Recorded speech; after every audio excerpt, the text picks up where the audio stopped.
Bom dia a todos e todas. Então, nós somos as representantes da equipe da URGS. Realmente uma alegria estar aqui, tanto pelo que foi falado ontem dessa retorno a um evento presencial do seminário do Obtel, e também porque esse biênio, que acabou se tornando maior que um biênio, e não por acaso, né, é um projeto muito especial dentro de toda essa trajetória do Obtel, com edital, com recursos para fazer uma pesquisa de mais fôlego, com essa meta-investigação que acompanha o livro do Pantanal. Então, para nós, realmente, de tantos eventos gratificantes do seminário do Obtel, esse é muito especial, porque realmente foi uma pesquisa diferente, especial.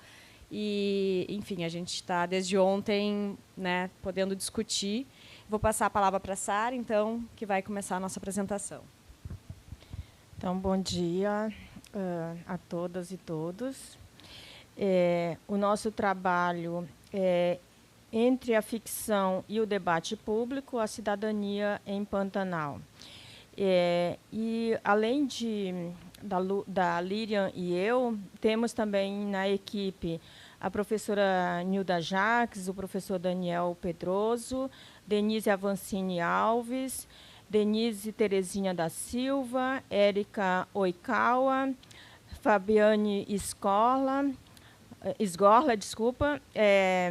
Guilherme Libardi e Vanessa Scalei.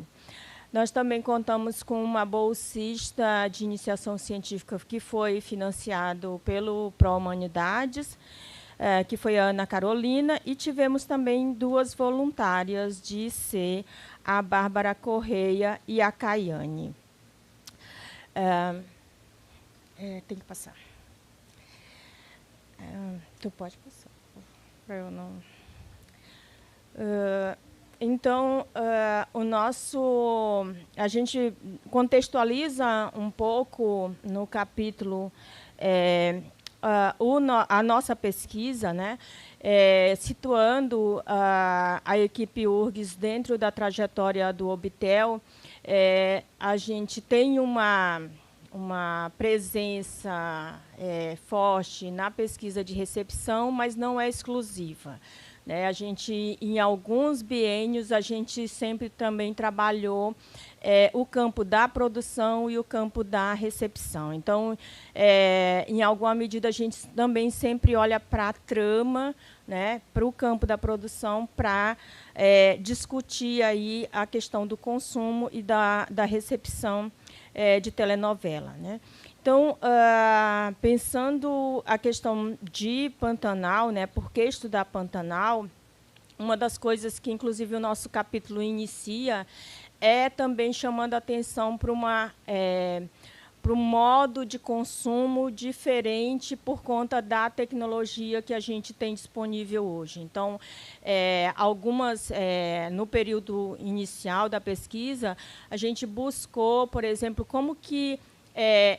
já que a gente estava vendo como é que Pantanal apareceu no debate público, a gente foi atrás, então, de ver como que isso circulava na esfera pública, né? Seja no jornalismo, seja nas redes sociais. E uma das coisas que nos chamou a atenção, e aí o nosso capítulo tem uma referência a isso, é o fato das pessoas usarem grupos de WhatsApp para comentar a telenovela, né? E aí, depois, quando a gente for falar dos entrevistados, também aparece isso nas entrevistas, né, de as pessoas usarem grupo de WhatsApp para comentar a trama, né? Então, assim, a gente estudou Pantanal num contexto que é esse contexto de comunicação digital, né? Então, isso dá uma diferença em relação a também a outros trabalhos que a gente já fez, embora a gente sempre dê atenção para a questão das redes sociais, mas, por exemplo, o WhatsApp é a primeira vez que aparece nas nossas pesquisas como um elemento importante aí no consumo de telenovela, né? E aí, pensando que o nosso projeto Pró-Humanidades é pensar, né, e investigar a telenovela como esse recurso para a cidadania, a gente, na construção do problema, a gente foi pensando sobre o papel da ficção televisiva na formação da opinião pública, né? Já que a telenovela tem uma centralidade, isso já foi falado ontem, né? Já foi chamada a atenção para esse aspecto ontem, e na nossa ementa geral do Pró-Humanidades também se aponta essa questão. A gente, então, pensou como que circula, então, essas temáticas propostas pela trama de Pantanal na opinião pública. E um aspecto também que a gente aborda no nosso capítulo é em relação à lógica da retomada, que é uma ideia, um conceito que a equipe da UFRJ Fiocruz já trabalha há algum tempo nas suas pesquisas, e a gente, no processo de observar como que essa telenovela ela circula na opinião pública, uma das questões que chama a atenção é exatamente o fato de que as pessoas que assistiram à primeira versão da Rede Manchete e assistiram o remake da Globo cotejavam comparações, né? E aí, no caso, atualizações também de algumas das temáticas que a gente vai abordar no nosso capítulo. Então, pensando esse contexto, né, a questão central da nossa pesquisa é buscar o subtexto de crítica social em Pantanal e como que isso ressoou no público, né? Como que teve como que a trama propõe um texto e como que isso ressoa, né, bate nesse público. Então, como questões de cidadania, como que elas emergiram nas interpretações desse público, desses espectadores. Em relação ao marco teórico, né, a gente dividiu em dois momentos específicos, né? A questão da cidadania, né, pensando a cidadania como um conceito em evolução, no sentido de que a cidadania ela não é algo estático, ela necessita e ela demanda uma mobilização social, né, porque a cidadania está relacionada com a questão dos direitos sociais, dos direitos humanos. Então, essa ideia de uma cidadania como um conceito em evolução é também no sentido de que ela depende de uma mobilização da sociedade no sentido de alcançar direitos.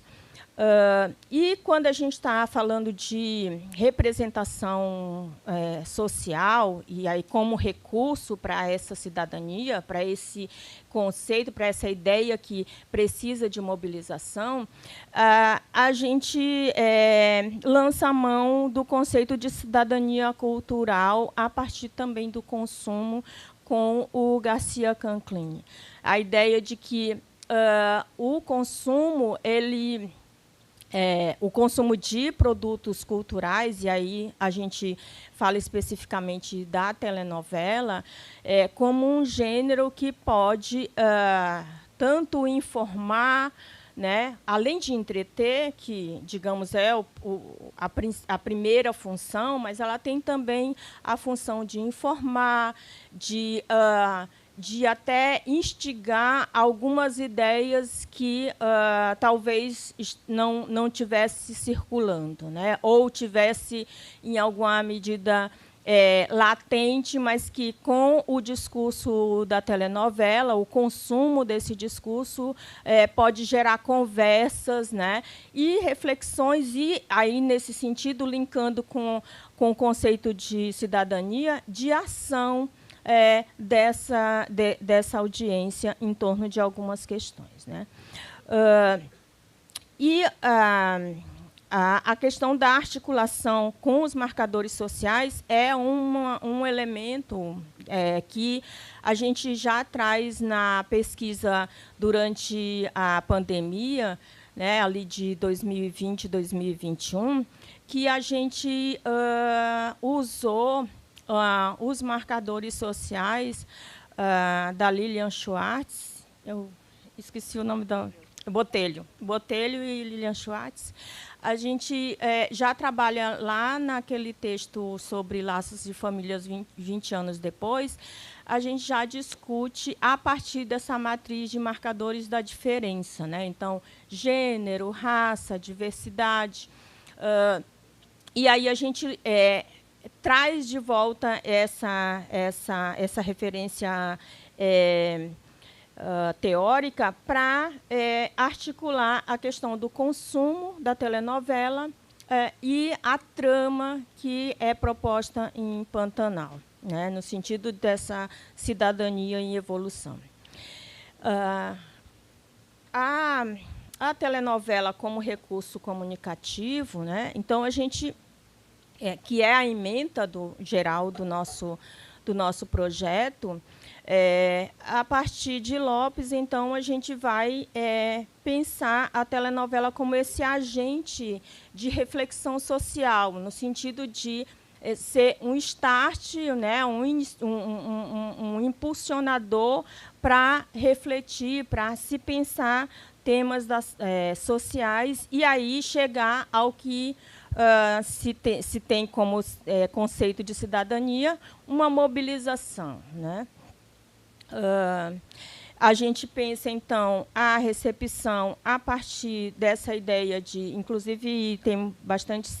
Não é à toa que a gente está na mesma mesa, né, que é a similaridade em relação à questão de que existem muitas leituras em relação ao mesmo texto, né? Então, e aí, nesse sentido, essa recepção ativa e que...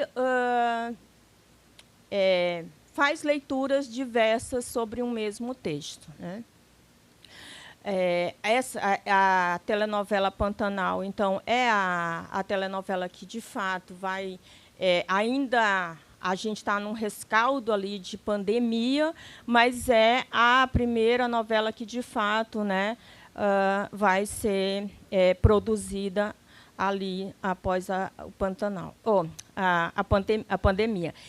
E uma coisa que a gente não pode deixar de falar é o contexto político, né, que esse texto é consumido, né?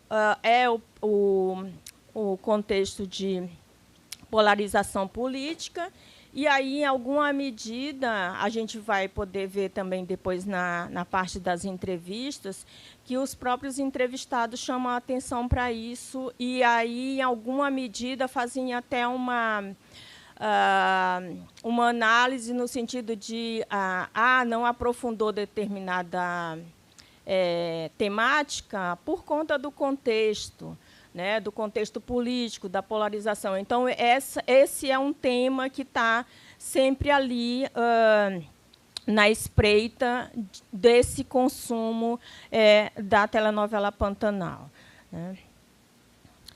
Em relação à metodologia, a gente tem um protocolo que a gente adota desde pelo menos 2010, 2011, né, que é de olhar a recepção a partir de um protocolo. Então, a gente parte das redes sociais em alguns biênios a gente fez entrevista, outros não. Mas, em geral, é um protocolo que a gente fazia a primeira semana da novela, de exibição da novela, a semana do capítulo 100, que normalmente é a semana da virada, né, que acontece algo mais expressivo, e a última semana. E aí, nesse sentido, como a gente fez a pesquisa em 2023 e 2024, a gente não foi possível a gente replicar essa metodologia, porque, enfim, a novela já tinha ido ao ar. E aí, para isso, a gente teve que, como diz a professora Imaculata, imaginar um novo método, né, um protocolo a partir do que a gente já tinha costume de trabalhar. E aí a gente fez primeiro uma exploração nas redes sociais, mas aí por conta do período distante, isso também se mostrou débil, né? Assim, a gente não tinha muitos resultados, e aí que a gente foi, como estava no projeto já, para a gente olhar tanto a trama quanto a recepção, o que a gente pensou foi, e a gente fez, foi olhar os resumos de toda a telenovela, né? Então, está lá disponível ainda no G-Show. Então, esse foi o nosso caminho para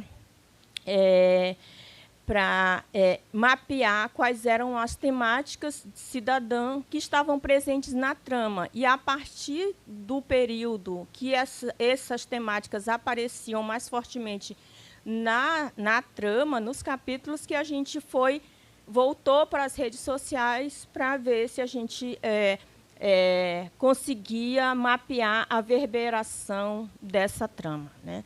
Então, assim, a nossa abordagem foi uma abordagem mista. A gente usa análise de conteúdo, né? Aí, no caso da narrativa e dos temas. Como eu falei, agora a gente foi aos resumos dos capítulos. A gente faz análise de redes sociais, e aí a gente trabalha com o X, o YouTube, o Instagram e o Facebook. Pensando, por que a gente incluiu o Facebook? Porque, embora tenha o Instagram, digamos assim, seja a rede social que tem mais expressão, mas tem no Facebook tem uma tradição de grupos de noveleiros, né? E aí foi também a partir tanto de reportagens quanto de observar esses grupos de noveleiros no Facebook, que a gente também percebeu o uso do WhatsApp como esse caminho para comentar a telenovela, né? Então, por isso que a gente incluiu o Facebook na análise das redes. E a gente fez também entrevistas, né? A gente fez entrevistas com 23 sujeitos. O mapeamento desses sujeitos foi por conveniência. Nós pegamos 5 homens e 8 mulheres que nasceram antes de 1984, que possivelmente teriam assistido à primeira versão. E pegamos mais 5 homens e 5 mulheres nascidos após 1984. Embora a gente não tivesse como objetivo fazer uma comparação entre as duas versões, a gente achou que seria interessante observar, né? E aí por isso a gente incluiu esses perfis para a gente observar como que é a percepção das pessoas em relação ao que elas lembravam da primeira versão que elas tinham assistido e o que elas interpretavam em relação às atualizações, né, postas no texto de 2022. Dito isso, nós considerando que a gente a gente fez as entrevistas já em 2024, e aí essa questão da memória, de fato, tanto para a gente, quanto pesquisadoras, quanto para o público, isso vai se esvaindo, né? Aí a gente fez um vídeo que era colocando ali os principais personagens, assim, para as pessoas, né, rememorar, né? Foi uma técnica que a gente fez para rememorar. Não tinha off, era só mesmo a imagem dos personagens e o nome deles, porque daí, né, ajudaria nas entrevistas. Eu acho que eu vou falar primeiro da entrevista, depois eu passo para os temas, porque eu vou voltar para os temas, né? Nas entrevistas, então, a gente fez um roteiro semi-estruturado, né? uma entrevista semi-estruturada, e a gente tinha a identificação, e aí a primeira questão era em relação se a pessoa tinha ou não assistido, né? E a gente fazia essa pergunta para todos os entrevistados se elas tinham assistido a versão de 1990, porque como o SBT também exibiu a telenovela Pantanal da TV Manchete em 2 ocasiões, nós achamos que valia a pena perguntar. E, de fato, algumas pessoas jovens, assim, com 20 e poucos anos, tinham assistido Pantanal quando foi exibido pelo SBT, né? Então, a gente fazia essa pergunta para todos, então, para poder explorar, já que a gente perguntava também depois na entrevista sobre se assistiu, no caso da pessoa assistir, o que ela via de diferente em relação às 2 versões. Então, a gente fazia o roteiro, a gente também chamava atenção para alguns personagens específicos que a gente já tinha mapeado os temas, então a questão de gênero, a questão de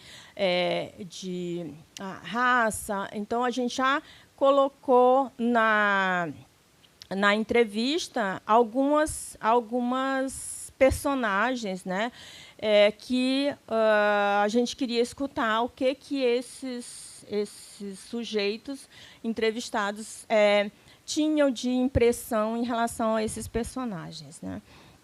E aí, voltando para a questão dos temas, né, que a gente mapeou nos resumos, então, a gente classificou como violência contra a mulher, então, situações de assédio, repressão ao empoderamento feminino e feminicídio.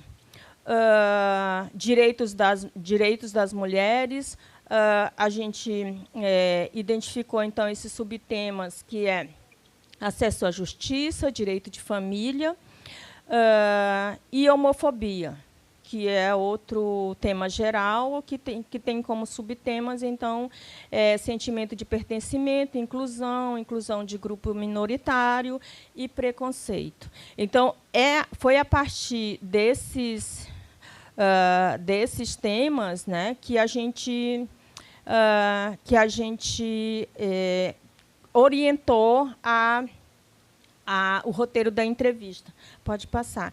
Além desses temas que a gente privilegiou no roteiro da entrevista, tem também temas de cidadania que aparecem nos resumos, né, como as questões agrária e de terra, meio ambiente, propriedade, questões de políticas públicas de saúde, de educação, exclusão digital,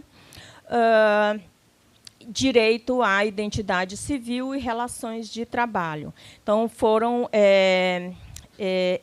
temas que também aparecem nos resumos, mas que a gente não privilegia no roteiro da entrevista, embora os entrevistados, quando a gente pergunta assim, o que chamou a atenção, o que lembra, o que achou marcante de tema de cidadania, alguns desses temas também aparecem nas entrevistas dos 23 sujeitos, né?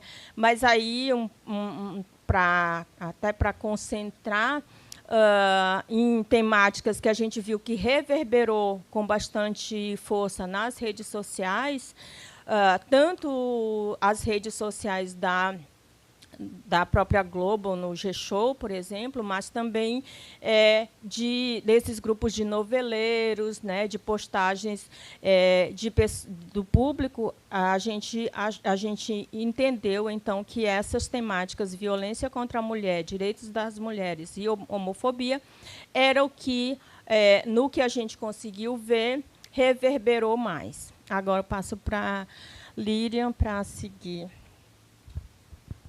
Então, como a Sara falou, a gente gerou, na verdade, uma planilha, uma tabela bem completa, assim, a partir dos resumos de todos aqueles temas que a gente entendia como de cidadania, e, a partir disso, a gente acabou concentrando nesses, que também foram mais tratados nas redes sociais. E aí, como ela falou, a gente acabou fazendo as perguntas baseadas nesses personagens também, a Maria Bruaco, Zaqueu, que apareciam tanto nos resumos com temas relacionados à cidadania, nas redes sociais geravam comentários, e aí a gente levou para os entrevistados, claro que como uma entrevista semi-estruturada, tendo espaço para outras temáticas, e também o meio ambiente. A gente achou que não teria como deixar de fora, enquanto temática de cidadania, ter questões sobre meio ambiente nas nossas entrevistas. Vou tratar um pouco mais dos resultados, mas a Sara já foi pontuando questões que são dos nossos achados, assim. Aqui, então, ela falava sobre o nosso protocolo ser replicado a partir dos outros biênios todos. A gente não conseguiu, então, fazer essa questão da semana inicial, do meio e final, mas a gente continuou com um procedimento que a gente faz há muito tempo, que é de tratar então, da trama, da produção, de olhar as redes e os sites relacionados à Globo. Então, G1, G-Show, a gente foi para os sites, a gente foi para o Instagram, para o Facebook essas contas da Globo. Então, para a gente dar conta da esfera da produção, a gente foi olhar, então, como que eram os comentários dos sujeitos, né, nessas redes e nesses grupos de noveleiro, o que estavam falando. Então, para dar conta dessa circulação da telenovela, isso a gente abordou sempre nos biênios, como é que isso está circulando nas redes, né, esses comentários, essa apropriação da novela. E, então, as entrevistas, que também geram alguns resultados que eu vou trazer. Aqui a gente vê, primeiro, na ambiência da TV Globo, então, mais para a esfera da produção, G1, G-Show, Globoplay não tinha, a gente foi olhar também o que eles estavam postando, o que eles postaram relacionados a esses temas de cidadania. A gente encontrou algumas questões da Maria Bruaca, de violência de gênero, algumas questões bem no sentido pedagógico, de aproveitar aquilo que estava sendo tratado para ensinar sobre violência de gênero, violência patrimonial, machismo. Do Zaqueu também, sobre homofobia, sobre resistência, identidade, enfim. Aqui a gente traz, então, 2 prints, que são, então, do G-Show e da TV Globo, então, nessa esfera que eu falava da produção, e já com esses comentários, que são essa forma de circulação e de apropriação dos sujeitos. Então, aqui o Zaqueu, esse tipo de posicionamento que havia no personagem, né? Eu também sou uma pessoa, não sou uma piada, tenho o direito de ser tratado com respeito. Então, esse destaque dessa cena no G-Show, e muito aprovada, digamos, né, pelos usuários, com comentários: isso tudo dói ser rejeitado, se sentir sozinho, humilhado. Sinto isso na pele todos os dias com minha família. Isso tanto nos comentários das redes quanto nos entrevistados. O Zaqueu, ele gerou uma identificação de pessoas gays, assim, de me sinto representada, essa dor que ele mostra é a dor que eu sinto. Então, isso a gente notou que essa identificação com esse personagem aconteceu, apesar disso que a Lúcia falava, desse alívio cômico, de ser usado também para esse lado, mas as pessoas se identificavam com a dor e com a superação dele. Aqui também, então, sou pai, assumi minha homossexualidade depois dos 40 anos. Tem noção? Sofro preconceitos 1000, mas aos poucos vou reconstruindo as ideias com minha família. Faço questão. Dói, é difícil, mas vamos que vamos. Então, assim, também a pessoa se sentia à vontade para compartilhar, expressar algo que é da sua intimidade a partir de algo que é íntimo, mas que é público, né, na telenovela. Então, isso são reverberações bem comuns, assim, pensando a homofobia, a questão de violência de gênero também. Mas não foram frequentes essas postagens na esfera da produção, então, pelo G-Show, aconteceram algumas, mas não foram tão frequentes. Aqui, essa que daí é do Instituto Brasileiro de Direito de Família, né? Então, como eu falava, esse uso pedagógico daquilo... Claro, isso a gente sabe que existe há muito tempo, né, da novela, até como marketing social, enfim. Então, as pessoas, as instituições, enfim, aproveitarem essa discussão para tratarem essa temática, explicarem. Então, aqui, violência familiar contra a mulher, essa postagem, a novela Pantanal, em exibição na TV Globo, conta histórias que permitem reflexões sobre o direito das famílias contemporâneo. O BDFAN selecionou temas em voga na trama que revelam questões emergentes na sociedade brasileira e rendem importantes discussões para a área. Confira o post e confira mais alguns na matéria completa. Então, eles usando, né, deste princípio para discutir a temática. Então, isso a gente vê nas redes, tanto na esfera da produção quanto da circulação, pensando algumas questões que se destacam nas entrevistas, né? O tempo já está no finalzinho. Essa é muito defendida nas entrevistas o uso da telenovela para tratar de temáticas cidadãs. Então, os entrevistados, eles falam que acham fundamental. Então, aqui eu sempre achei a Globo responsável nessa situação, de tentar mostrar assuntos relacionados à cidadania. Por exemplo, nessa questão da diversidade, a Globo levantou a bandeira, principalmente essas questões de gênero e de raça. Então, as pessoas... Claro que, dependendo... até o Bruno falava ontem, né, desse ativismo exagerado que pode não chegar até as pessoas, né, gerar uma repulsão. Então, é uma medida difícil. Mas as pessoas, o que a gente vê dos receptores, é eles aprovando e se sentindo à vontade que essas temáticas estejam, vendo essa função social da telenovela.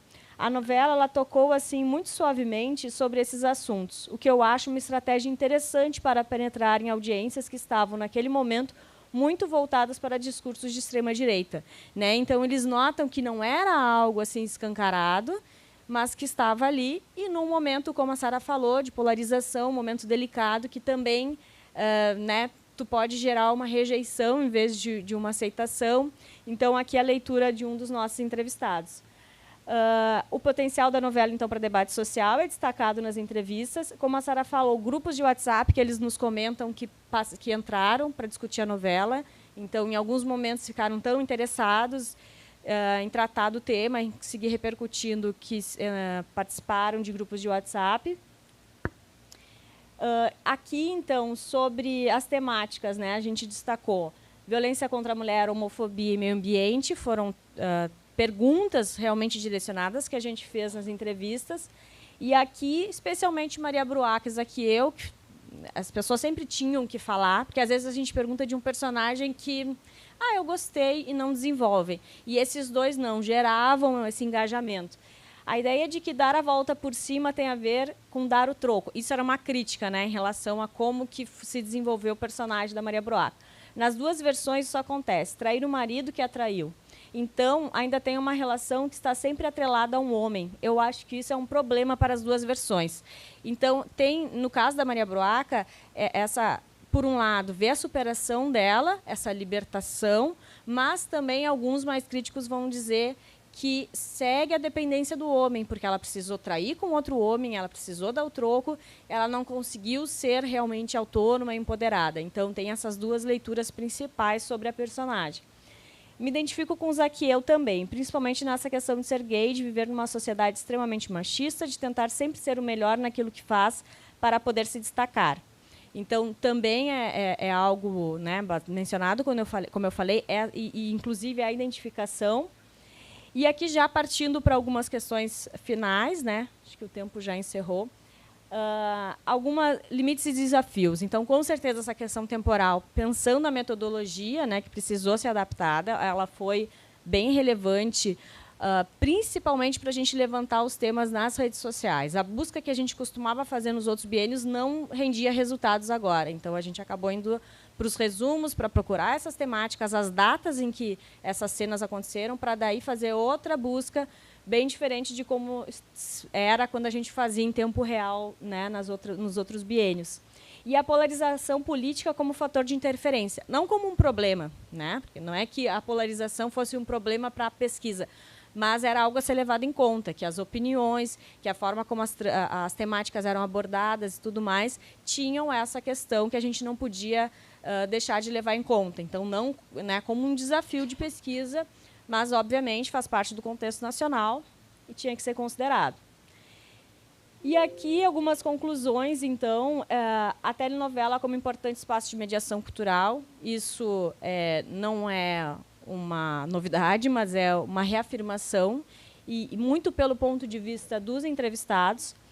E a gente coloca algumas possibilidades assim, para continuidade, para outras pesquisas, enfim, já que essa, pela primeira vez, a gente realmente aprofundou o tema da cidadania, aprofundar a relação entre telenovela, cidadania e mobilização digital. Isso, com certeza, renderia e teria resultados bem produtivos. E compreender como as telenovelas influenciam políticas públicas, porque a gente não tem uma pesquisa no grupo que chegou a esse ponto, me parece, né? A gente consegue ter ideia de que a telenovela, no momento que tem essa importância para a cultura, para o país, ela pode ter uma interferência, mas isso não pesquisado e comprovado, né? Se a gente consegue ter uma relação direta de políticas públicas que tem como origem essas temáticas tratadas na telenovela, e a gente coloca como uma possibilidade assim, para uma continuidade. É isso, então. Obrigada.